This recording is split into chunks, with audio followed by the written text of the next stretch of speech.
Assalamualaikum warahmatullahi wabarakatuh. Shalom, Om Swastiastu, Namo Buddhaya, dan salam kebajikan untuk kita semua. Halo semua teman-teman, kembali lagi dengan kita, yaitu saya Rian dan teman saya. Dito, Di sini kami akan membahas tentang kelistrikan alat berat. ini adalah profil dari anggota kelompok kami. Yang pertama adalah saya, Gabriel Arit Santoso. Saya absen 30 dari kelas FB2. Dan saya sendiri, Rian Prasetyo Aji, absen 31 dari kelas FB2. Oke, teman-teman, pada pembahasan kita pada kali ini kita akan membahas beberapa poin-poin yang akan kita bahas. Yang pertama, kita akan membahas tentang resistor pada alat berat atau secara umumnya juga. Yang kedua ada dioda, yang ketiga ada transistor, dan yang keempat adalah pengaplikasian dari ketiga tadi pada alat berat. Oke, baik teman-teman, untuk pembahasan kita yang pertama adalah resistor. Sebenarnya resistor sendiri itu apa sih? Oke, kita kenal di sini adalah resistor adalah komponen elektronika pasif yang terbuat dari bahan isolator yang di dalamnya terdapat nilai sesuai nilai hambatan yang dibutuhkan. Resistor ini didesain dengan dua kutub yang berguna dalam menahan arus listrik jika dialiri oleh tegangan listrik di antara kedua kutubnya. Nah, resistor sendiri memiliki fungsi yang pertama adalah untuk pembagi arus, yang kedua penurunan tegangan, yang ketiga sebagai pembagi tegangan, dan yang keempat sebagai pembagi atau pembatas arus. Dan pembahasan kita yang kedua di sini ada dioda. Pengertian dioda sendiri adalah komponen elektronika aktif yang memiliki dua terminal yang menghantarkan listrik, terutama dalam satu arah. Dioda memiliki dua kutub yang saling berlawanan, yakni anoda dan katoda. Yang dimana katoda merupakan sisi negatif dan dioda sisi positif. Fungsi dioda itu sendiri. Dioda sebagai penyearah atau dioda biasa disebut dengan dioda bridge yang berfungsi sebagai penyearah arus AC ke arus DC. Yang kedua, dioda Zener yang berfungsi sebagai pengaman rangkaian dan juga sebagai penstabil tegangan. Yang ketiga ada dioda LED yang berfungsi sebagai lampu indikator ataupun lampu penerangan. Yang keempat ada dioda foto yang berfungsi sebagai sensor cahaya. Dan yang terakhir atau yang kelima ada dioda Schottky yang berfungsi sebagai pengendali. Dan di sini tadi yang seperti saya sebutkan, anoda adalah sebagai kutub positif dan katoda sebagai kutub negatif. Baik, untuk pembahasan kita yang selanjutnya ada transistor. Sebenarnya transistor sendiri merupakan suatu komponen elektronika yang memiliki tiga kaki utama, yaitu ada bias, emitor, dan kolektor. Transistor sendiri pada umumnya terbuat dari bahan semikonduktor seperti germanium, silikon, dan gallium arsenide.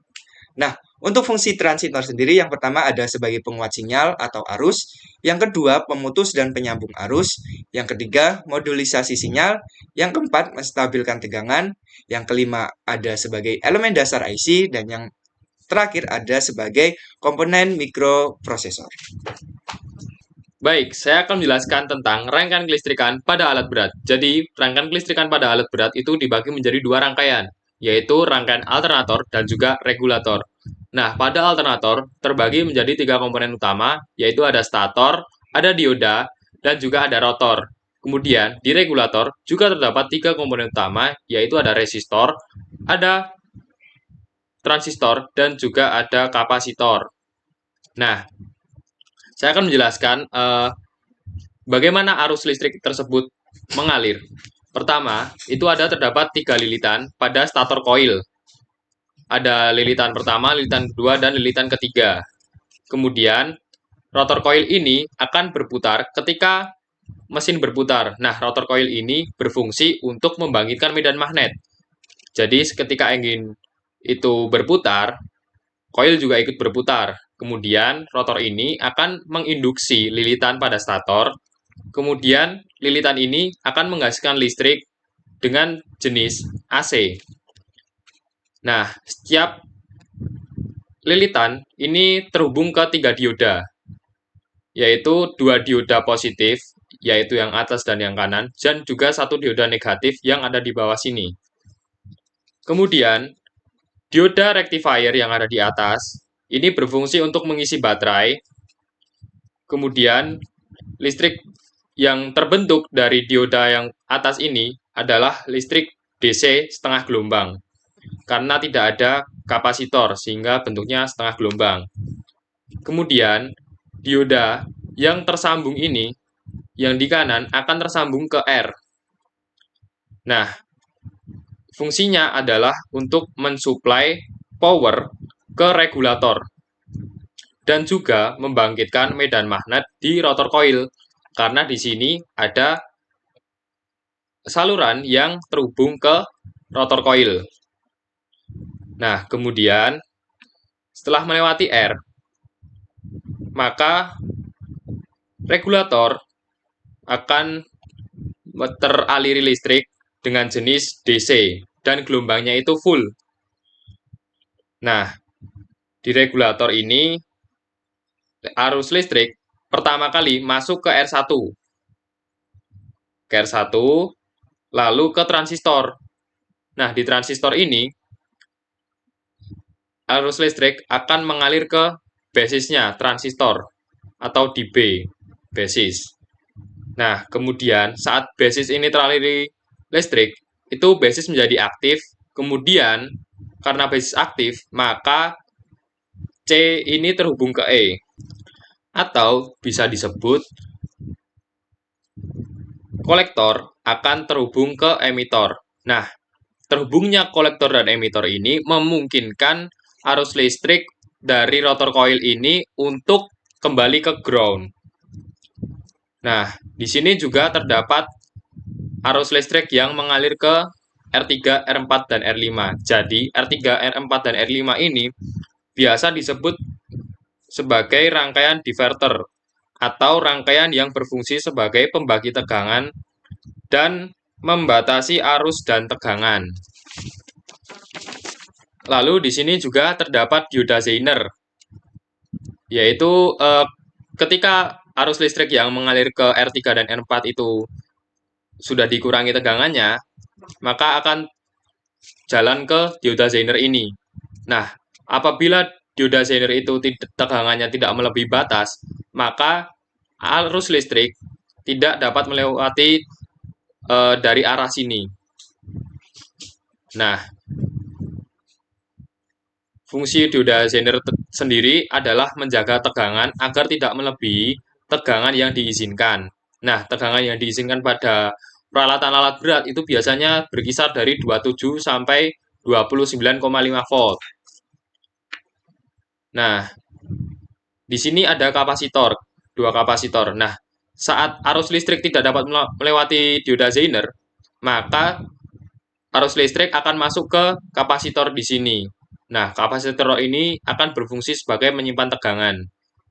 Nah, ketika tegangan yang disimpan itu sudah melebihi dari tegangan yang diizinkan oleh dioda Zener, maka arus listrik dapat mengalir melalui dioda Zener, lalu memasuki ke transistor kedua. Nah, ketika transistor 2 ini dialiri arus listrik, maka basisnya akan aktif, yang kemudian C ini akan terhubung ke E, yang akhirnya akan membuat arus yang dari R1 ini tidak ke transistor 1, tapi ke transistor 2. Nah, saat transistor 2 ini teraliri itu, C dan E terhubung, maka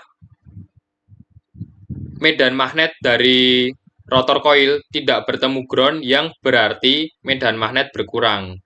Karena TR1 tidak aktif, rotor coil tidak mengalirkan listrik ke atau medan magnet ke transistor, maka tidak bisa ke ground. Nah, ini membuat medan magnet ketika TR1 tidak aktif itu medan magnetnya berkurang. Nah, dari semua tadi kesimpulannya adalah fungsi dari regulator ini adalah tegangan listrik itu tetap terjaga pada kisaran 27 sampai 29,5. Karena apabila melebihi itu, maka medan magnetnya dikurangi. Nah, apabila masih berkisar di situ, maka medan magnetnya terhubung ke ground yang membuat voltasenya terus naik. Begitu. Kemudian ini adalah gambar real dari rangkaian kelistrikan pada alat berat. Nah, ketika RPM dari rotor ini tinggi, maka akan menginduksi stator. Nah, kemudian dapat melewati ke dioda yang positif dan negatif ini, yang kemudian menuju rangkaian regulator, yang kemudian akan mengalirkan daya ke baterai dan dialirkan ke seluruh peralatan-peralatan listrik yang ada di alat berat, seperti key switch atau indikator gitu. Baik, teman-teman, itu saja dari kami. Kurang lebihnya mohon maaf. Wassalamualaikum warahmatullahi wabarakatuh.